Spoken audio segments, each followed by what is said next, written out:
Afrizal Wahyudi Ahmad SIK MM. 9. Penata tingkat 1 Ajat Sudrajat SH. 10. AKP Anggi Eko Prestio STK SIK.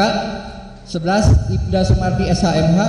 12. Ibda Novansari Hidayat SH. 13. Aibtu Heri Wibowo SH. 14. Aibtu Roni Effendi Sembiring SH. 15. Rifka Anwar Hadi SH. Dari bidang hukum Polda Jabar dan penyidik Direktorat Reserse Kriminal Umum Polda Jabar yang beralamat di Jalan Soekarno-Hatta nomor 748 Bandung, serta penyidik Satreskrim Polres Cirebon Kota yang beralamat di Jalan Veteran nomor 5 Kota Cirebon. Berdasarkan surat kuasa khusus bermaterai cukup tanggal 21 Juni 2024 dan surat perintah Kapolda Jawa Barat nomor Sprint garing 1653 garing 6 garing hub titik 6.5 garing 2024 tanggal 21 Juni 2024 dengan ini akan memberikan duplik sebagai berikut. 1. Bahwa termohon menolak semua dalil-dalil yang disampaikan oleh para pemohon dalam permohonan dan repliknya kecuali terhadap apa yang secara tegas telah diakui kebenarannya oleh termohon.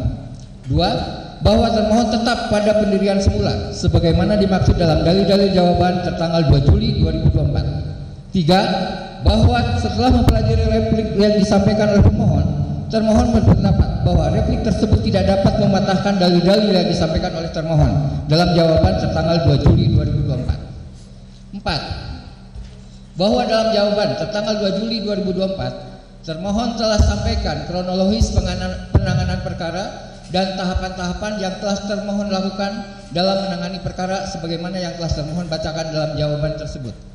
5. Bahwa termohon sepakat pemeriksaan pra-peradilan terhadap permohonan tentang tidak sahnya penetapan tersangka hanya menilai aspek formil, yaitu apakah ada paling sedikit 2 alat bukti yang sah dan tidak memasuki materi perkara sebagaimana diatur dalam pasal 2 ayat 2 Peraturan Mahkamah Agung RI nomor 4 tahun 2016 tentang larangan peninjauan kembali putusan pra-peradilan. Namun termohon perlu jelaskan bahwa tujuan penyampaian keterangan saksi-saksi, bukti-bukti yang diperoleh dalam penyidikan serta pendapat ahli yang didapatkan oleh termohon bukan hendak memasuki materi perkara, melainkan menunjukkan bahwa alat bukti yang diperoleh termohon mempunyai kualitas bukti yang kuat sehingga pantas untuk dijadikan alat bukti dalam perkara akuo. 6.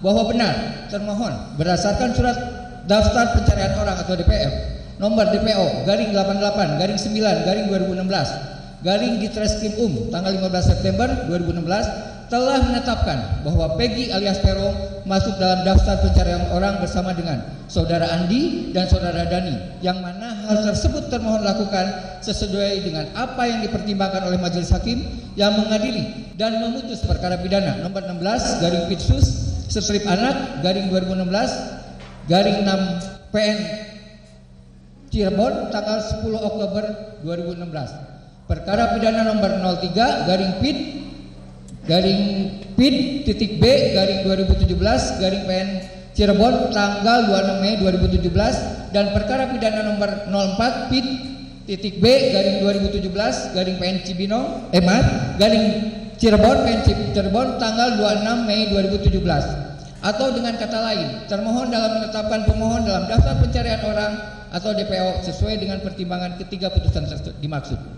Bahwa adapun dengan dalil pemohon yang menyatakan terdapat perbedaan antara orang yang masuk daftar pencarian orang atau DPO dengan diri pemohon, dalam hal ini termohon sudah jelaskan dalam jawaban tertanggal 2 Juli 2024 bahwa terdapat saksi-saksi yang menyatakan bahwa saudara Peggy Setiawan alias Peron yang saat ini menjadi tersangka adalah Peggy alias Peron yang dimaksud dalam ketiga putusan di atas.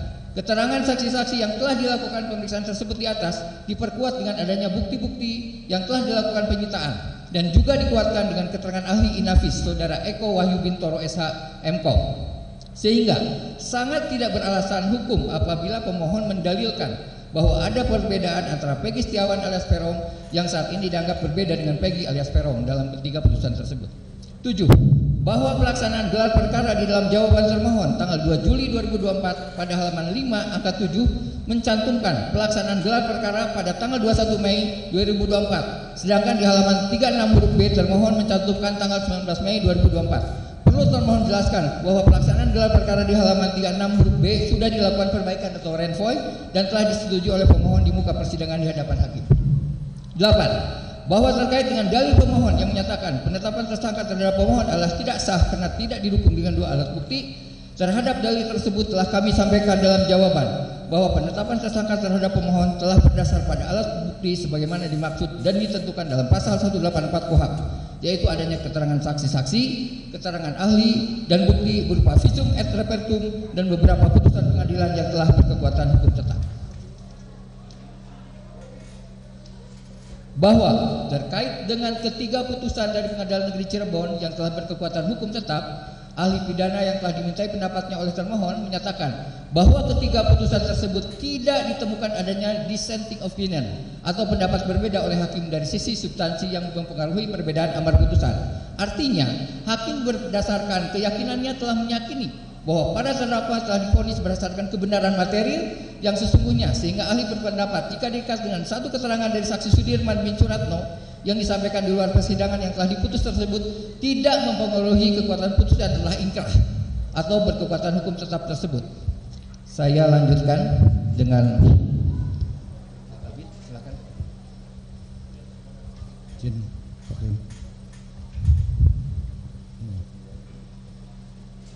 Bahwa terkait dalil pemohon yang menyatakan terjadinya kerancuan bahwa pemohon diperiksa dan hasil pemeriksaan tersebut dituangkan dalam berita acara pemeriksaan tanggal 22 Mei